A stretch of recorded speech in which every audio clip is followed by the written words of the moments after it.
आप सभी भली भांति परिचित है कि बीते कुछ दिनों से हम आदिम अर्थव्यवस्था को पढ़ रहे हैं। हमने जानने और समझने का प्रयास किया है कि कैसे आदिम जो अर्थव्यवस्था है वो आधुनिक अर्थव्यवस्था से किस प्रकार से भिन्न है। ये सहज कल्पनीय है कि संसार में जीविका उपार्जन के कोई ना कोई माध्यम हमें सजोने पड़ते हैं, एकत्रित करने पड़ते हैं, अर्जित करने पड़ते हैं। हमने पिछली कक्षाओं में पढ़ा कि आदिम अर्थव्यवस्था के कौन कौन से चरण थे। उससे पूर्व हमने आदिम अर्थव्यवस्था के लक्षणों को भी जाना। जब हमने चरणों को पढ़ा तो हमने जो अवस्थाएं थी, पहली अवस्था हमने आदिम अर्थव्यवस्था में देखी थी कि जहाँ पर शिकार करना और भोजन का संग्रहण करना, भोजन को एकत्रित करके रखना, तो भोजन में मूलतः कंद मूल फल और रहे हैं। और उसके बाद द्वितीय अवस्था हमने देखी, द्वितीय तृतीय चतुर्थ अवस्था में हमने अलग अलग चरण देखे, जहाँ हमने देखा कि तत्पश्चात जो शिकार की अवस्था के बाद कृषि की बात आती है, शिकार के बाद पशुपालन की अवस्था आती है, पशुपालन के बाद कृषि अवस्था आती है। ये लेकिन अनेक सामाजिक मानवशास्त्रियों ने कहा कि जो पशुपालन अवस्था और कृषि अवस्था है वो सब जगह एक जैसी नहीं होगी। हो सकता है कि पहले किसी आदिम समाज में पशुपालन अवस्था आ जाए और तत्पश्चात कृषि अवस्था आए। तो जो आदिम अर्थव्यवस्था में सामाजिक जो मानवशास्त्री हैं उन्होंने ये दावा किया कि एक जो प्रारंभिक अवस्था है, शिकार की अवस्था या कंदमूल संग्रहण, भोजन संग्रहण की अवस्था, वो तो सभी जगह एक जैसी है, परंतु उसके अलावा अलग अलग आदिम अर्थव्यवस्थाओं में इन चरणों में, इन अवस्थाओं में परिवर्तन होने की संभावना रहती है। आज हम जानेंगे आदिम समाज में आर्थिक व्यवस्था की कार्यप्रणाली कैसे संचालित होती है। तो पहला हम देखते हैं श्रम विभाजन को। श्रम विभाजन का एक सार्वभौमिक तथ्य है। इसका तात्पर्य क्या हुआ कि विश्व में ऐसी कोई भी संस्कृति नहीं है, विशेषकर आधुनिक समाजों में, और यद्यपि आदिम समाजों में भी श्रम विभाजन बहुत अधिक पाया गया है। तो सार्वभौमिक, जिसे इंग्लिश में हम यूनिवर्सल कहते हैं, कि ये सब जगह व्याप्त है और जहाँ जहाँ भी मानव समाज है वहाँ श्रम विभाजन अवश्य ही किसी न किसी रूप में मिलेगा ही मिलेगा। समाज चाहे आदिम हो अथवा आधुनिक हो, लेकिन बिना श्रम विभाजन के सामाजिक एकता तथा आर्थिक क्रियाएं संपन्न नहीं हो सकती। देखिए, ये बार बार आपको याद होगा, प्रथम वर्ष की कक्षा में भी मैंने आपको ये बताया था कि श्रम विभाजन समाज के संतुलित विकास के लिए बहुत अधिक आवश्यक है। श्रम विभाजन विशेषीकरण के भाव को पैदा करता है। जहाँ जहाँ विशेषीकरण होगा तो वहाँ जो कार्य है उसमें परफेक्शन होगा और कार्य बहुत बेहतर तरीके से संपादित होने की संभावना बढ़ जाती है। तो समाज चाहे आदिम हो अथवा आधुनिक, बिना श्रम विभाजन के सामाजिक एकता तथा आर्थिक क्रियाएं संपन्न नहीं हो सकती। ठीक है। अब आदिम समाज में श्रम विभाजन के द्वारा सामाजिक, आर्थिक, धार्मिक आदि कार्यों को सुचारू रूप से संचालित किया जाता है। आदिम समाज आकार में छोटे होते हैं और इनका जो तकनीकी स्तर है वो निम्न होता है। ये सर्वविदित तथ्य है, सभी को पता है ये बात कि आदिम समाज क्योंकि ज्ञान के प्रकाश से दूर हैं, इसलिए वहाँ तकनीकी स्तर आधुनिक समाजों के कंपैरिजन में तो शून्य पर होता है। और ये भी देखने में है, ये भी हम जानते हैं कि आधुनिक समाज जहाँ बहुत विशाल हैं, वहीं आदिम समाज बहुत छोटे समूह में अपना जीवन व्यतीत करते हैं। उनकी आवश्यकताएं सीमित होती हैं, साधन भी सीमित होते हैं। इसलिए इन समाजों में श्रम का विभाजन लिंग भेद, आयु भेद तथा शारीरिक क्षमता पर आधारित होता है। ठीक है, ये बात समझ में आ गई हमें। और हम ये भी देखते हैं कि सभी सरल आर्थिकी वाले समाजों में परिवार के कार्य स्त्रियां तथा पुरुषों में विभाजित होते हैं। घर के अधिकतर काम स्त्रियां करती हैं तथा बाहर के कार्य पुरुषों द्वारा किए जाते हैं।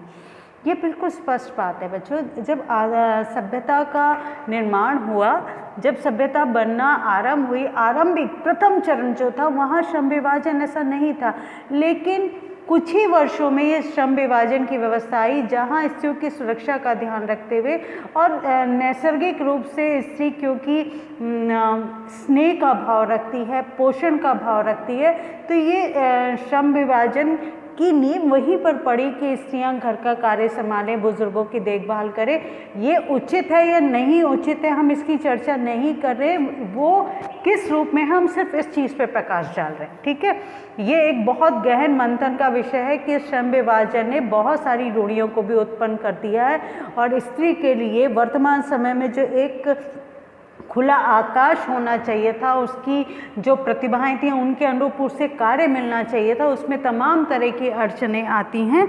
लेकिन अगर आप आगे जब समाजशास्त्र को पढ़ेंगे आगे, अर्थात जब आने वाली कक्षाओं में भी आप इसमें पीजी करेंगे, पोस्ट ग्रेजुएशन करेंगे, तब इतने विशाल तरीके से आपको, इतने विस्तृत तरीके से इन सब चीज़ों का विश्लेषण करने की आवश्यकता होगी, परंतु अभी इसकी आवश्यकता नहीं है। अभी तो हमें सिर्फ यही जानना है कि जब सभ्यता का प्रथम चरण था तभी से श्रम विभाजन का आंशिक रूप रख दिया गया था और तत्पश्चात उसके बाद वो रूप अधिक विस्तृत रूप में हुआ और ये एक सेल्फ अंडरस्टैंडिंग थी, आपस में एक समझ विकसित हुई कि पुरुषों द्वारा बाहर का कार्य किया जाएगा और बच्चों का पालन पोषण, देखभाल, घर के कार्य स्त्री करेगी।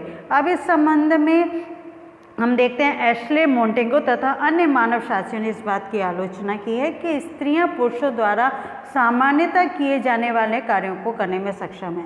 ये बिल्कुल सही बात है, उनका ये ऑब्जेक्शन, उनकी ये आलोचना बिल्कुल सही बात है, क्योंकि आज तक किसी भी वैज्ञानिक तथ्य ने ये साबित नहीं किया, ये सिद्ध नहीं किया कि स्त्री शारीरिक और मानसिक रूप से पुरुष से कहीं पर भी किसी भी तरह से कमतर होती है।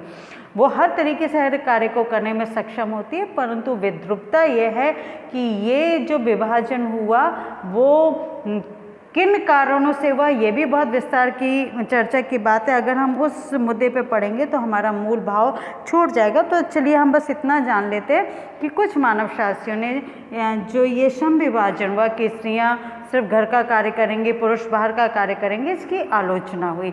मजुमदार तथा मदान का भी कहना था कि आदिम समाजों में धारणा पाई जाती है कि स्त्रियाँ पुरुषों की तुलना में कम सक्षम हैं। ये आदिम समाजों में ही नहीं पाई जाती। मैं समाजशास्त्र के विद्यार्थी होने के नाते ये पूर्ण विश्वास से कह सकती हूँ कि वर्तमान समय में भी, और यहाँ तक कि विकासशील देशों की बात नहीं कर रही हूँ मैं विकसित देशों की भी बात कर रही हूँ, मैं अमेरिका और ब्रिटेन की भी बात कर रही हूँ, मैं जर्मनी की भी बात कर रही हूँ, जो विकास की चरम सीमाओं तक पहुँच चुके हैं। वहाँ पर भी स्त्री के लिए यही मानसिकता है कि स्त्री पुरुषों से कमतर है और कहीं ना कहीं स्त्री को पीछे धकेलने का कार्य किया जाता है। इसलिए सिर्फ ये मान लेना कि आदिम समाजों में धारणा पाई जाती है, बिल्कुल भी मिथ्या बात है। ये सिर्फ आदिम समाजों में ही नहीं पाई जाती है, वर्तमान में आधुनिक समाजों में भी उसी रूप में पाई जाती है। इसकी जड़ें इतनी गहरी है कि आने वाले 50 वर्षों तक, 100 वर्षों तक ये हिलने वाली नहीं है। स्त्रियों के प्रति जो मानसिकता है वो बहुतायत व्याप्त है और अधिकांशतः पुरुषों का तो छोड़िए, स्त्रियों का भी ये मानना है कि स्त्रियां पुरुषों से कमतर होती हैं। तो प्रधानता लिंगीय श्रम विभाजन में स्त्रियों की जो शारीरिक सीमाओं का ध्यान रखा जाता है, अब ये ध्यान रखा जाता है, ये प्री प्लान्ड है, ये सारी चीज़ें एक बहुत गहन विचार विमर्श का विषय हैं। तो भारत की जनजातियों में स्त्रियाँ खाद्य संकलन का कार्य करती थी और जिन आदिम समाजों में कृषि का कार्य किया जाता था उनमें स्त्रियाँ पुरुषों के समान फसल बोने और काटने का कार्य करती हैं। मैं आपको यहाँ पर एक चीज़, क्योंकि आप समाजशास्त्र के विद्यार्थी हैं और आपको ये बात पता होनी चाहिए कि भारत में, मैं आधुनिक समाजों की बात कर रही हूँ, हम लगातार कृषकों की जब बात करते हैं तो आपके मन मस्तिष्क में एक ही चलचित्र उभर कर आता है पुरुषों का, लेकिन शायद आपको इस बात का ध्यान नहीं है। लेकिन आप गांव से, ग्रामीण पृष्ठभूमि से संपर्क रखते हैं तो मुझे लगता है कि मुझसे बेहतर तरीके से आप जानते होंगे कि पुरुषों से कहीं अधिक स्त्रियां खेतों में काम करती हैं। वो कटाई, बुवाई और फसल बोने का काम, काटने का काम, ये सब प्रकार के काम करती हैं।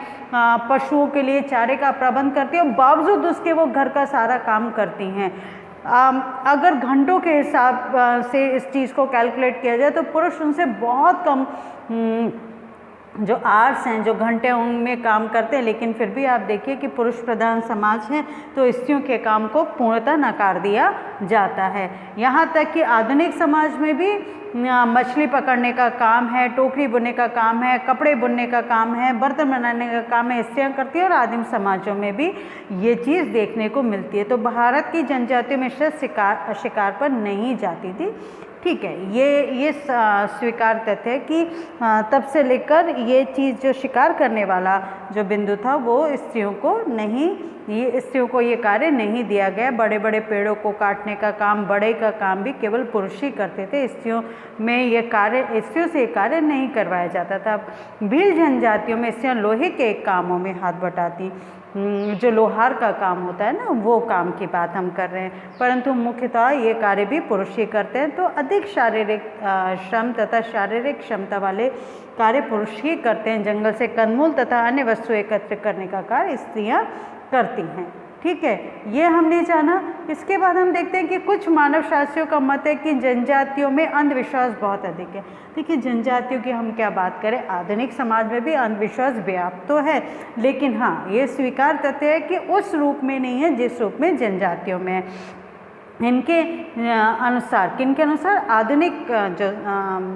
आदिम समाज है, वह पुरुष अपने आदिवासी समाज की स्त्रियों के बारे में बहुत कुछ नहीं जानते। वे लोग स्त्री के ऋतुस्राव और संतान उत्पत्ति के प्राकृतिक लक्षण को भी नहीं समझ पाते। आदिवासी इसे स्त्री में छुपा हुआ जादू मानते हैं।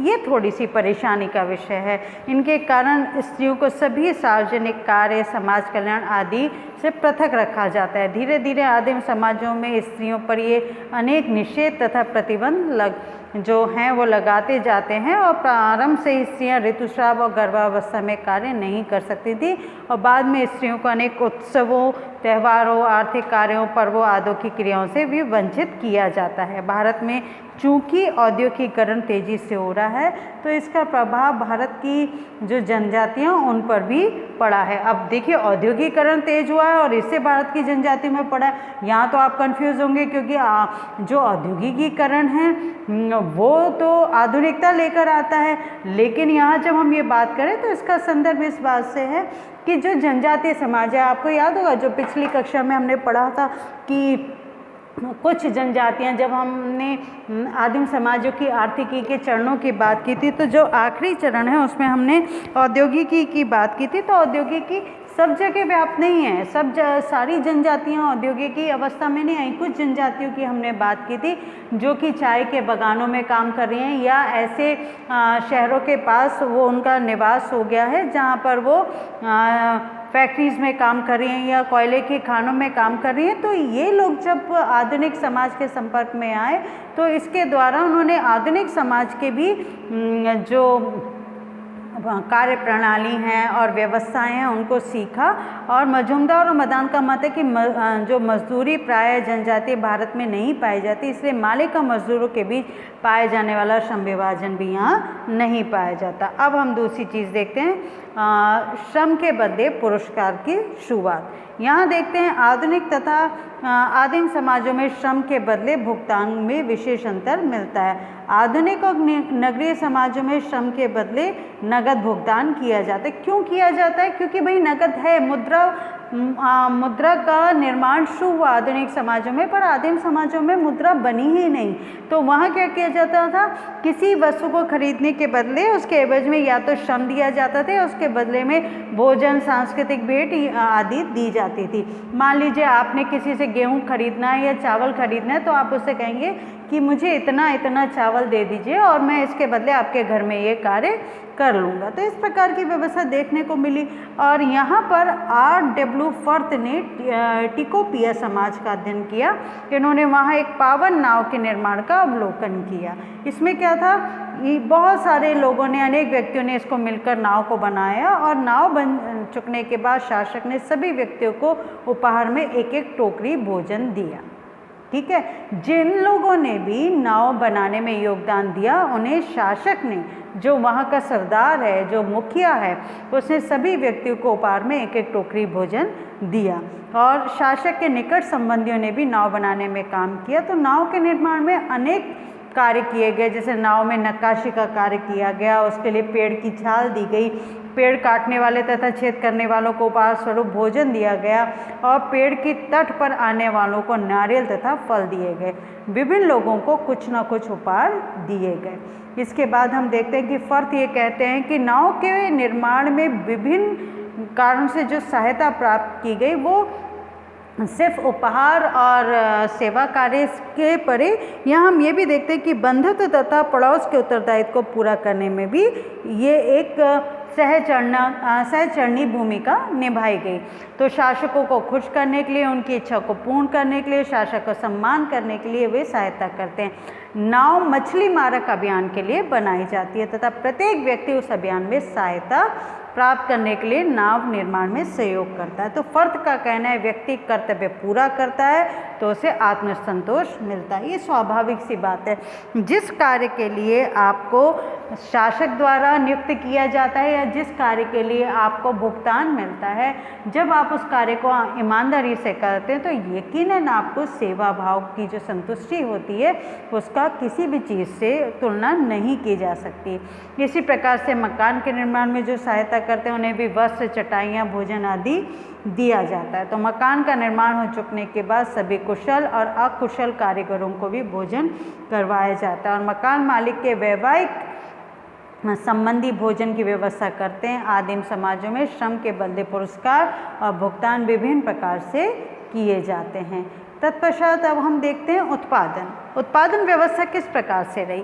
तो अर्थव्यवस्था के दृष्टिकोण से आदिम आर्थिकी की जो नई क्रिया उत्पादन के अंतर्गत ना आकर संकलन के अंतर्गत आती हैं, जैसे वनों, पर्वतों आदि से शहद लेना, मधु लेना, शाक लेना, फल लेना, कंदमूल आदि को एकत्रित करना, शिकार एवं मछली मारकर भोजन करना और कुछ मानवशास्त्री पशुपालन के द्वारा भोजन प्राप्त करने को उत्पादन एवं संकलन के बीच की अवस्था मानते हैं। ठीक है, तो उत्पादन के अंतर्गत खेती, दस्तकारी, शिल्प उद्योग, रस्सी बनाना, चटाई बनाना, टोकरी आदि कार्य आते हैं।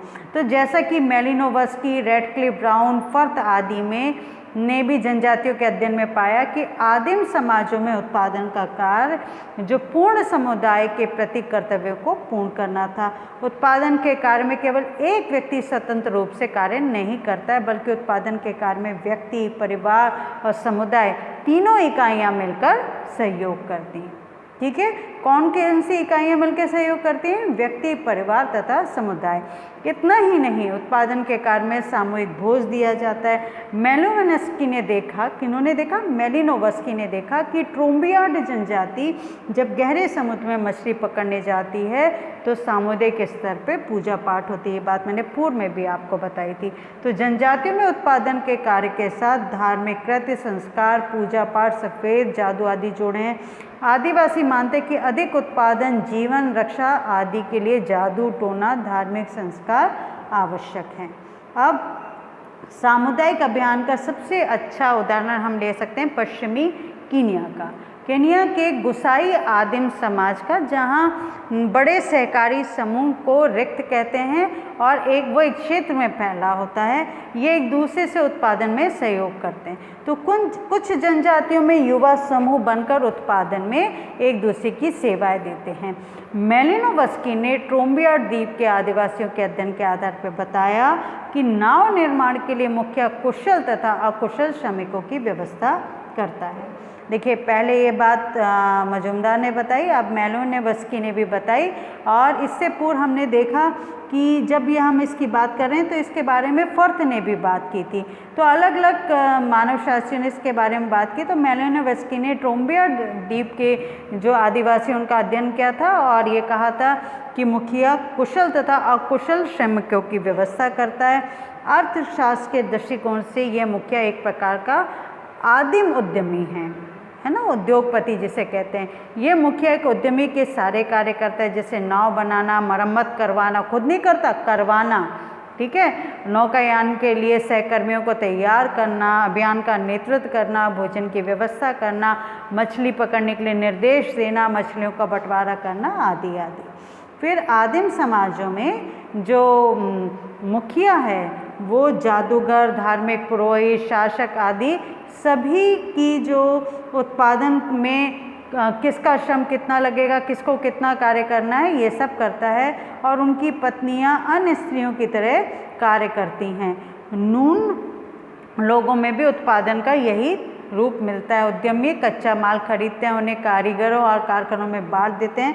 सामान तैयार होने पर आधा स्वयं रखते हैं तथा आधा सामान कारीगरों में बांट देते हैं। ये सामान वे नकद विक्रय कर देते हैं और कुल मिलाकर आदिम समाजों में उत्पादन के विभिन्न तरीके और रूप मिलते हैं। बच्चों, आज हमने आदिम समाज के एक और स्टेप को जाना। अभी तक हमने आदिम समाजों के लक्षणों को जाना था, उससे पूर्व हम आदिम समाज क्या होता है ये जाना था। आदिम समाज में अर्थव्यवस्था किस प्रकार से होती है ये हमने जाना था। हमने ये जाना आदिम अर्थव्यवस्था की कौन कौन से लक्षण हैं, कौन कौन सी विशेषताएं हैं।